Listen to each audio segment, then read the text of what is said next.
ya elimu. Sisi serikali yetu, ikiwa Mungu itampendeza na mimi mkanichagua Oktoba 29, tutaifuta mitaala ya elimu ya sasa. Kwa sababu mitaala ya elimu ya sasa haipo kumsaidia mzazi wala haipo kumsaidia mtoto, bali ipo kumsaidia mzazi kuwa masikini na mtoto kuwa mpumbavu. Hivi ni nani alifanya utafiti kwamba mtoto akisoma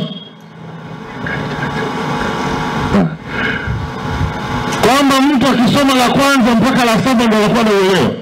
Nani kafanya utafiti huo? Mfumo huu uliwekwa tuliulizi kwa wakoloni ili tuendelee kuwa watwana na kuwakomesha wazazi wetu. Mtoto anaanza shule ya miaka 10, si ndio? Anamaliza shule ya miaka 17, anafunua poti kwa wazazi wake. Ukimuongeza miaka 4 ya uwezo 21, anakuwa kwa wazazi. Haya, kama anataka kwenda primary 6, 23 anakuwa kwa wazazi. Amekwenda chuo kikuu miaka 4, 26, huyu anakuwa kwa wazazi bado huyu. Anakwenda kuomba kazi, anaandaa uzoefu miaka 5. Kaupata wapi uzoefu kati yeye na anatoka kusoma?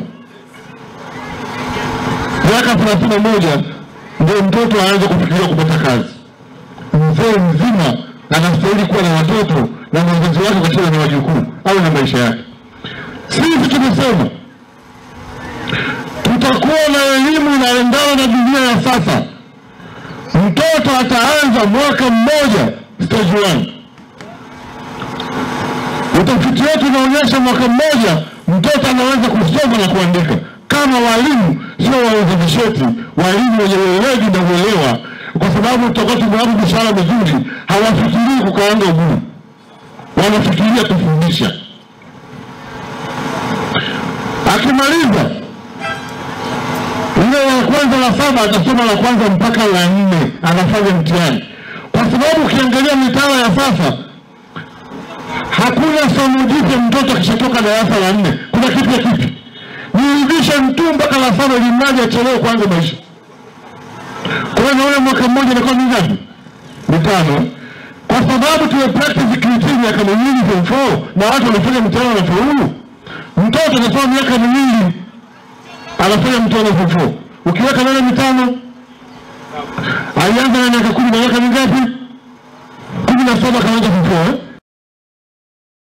Mkuu wa chuo cha Kilimanjaro Institute of Technology and Management kilichopo Mwenge jijini Dar es Salaam chenye ithibati na usajili wa NACTVET namba REG/ANE/029 anapenda kuwatangazia nafasi za masomo kwa ngazi ya diploma na certificate kwa muhula wa masomo utakaoanza Oktoba 2025 katika kozi za IT, Hotel and Tourism Management, Front Office, Business Administration, Accountancy, Procurement and Supply. Chuo kimebobea katika ufundishaji kwa njia ya vitendo na kimeweza kutoa wanafunzi wenye weledi. Wengi wameajiriwa ama kujiajiri, na kwa wale ambao wameamua kuendelea na degree wameweza kujiunga na vyuo vikuu bora hapa nchini na nje ya nchi. Pia kuna kozi fupi za computer application, graphic and design, video production pamoja na CCTV camera. Kwa maelezo zaidi piga simu namba 0717816034 au 0754864361. KITM, elimu na ujuzi kwa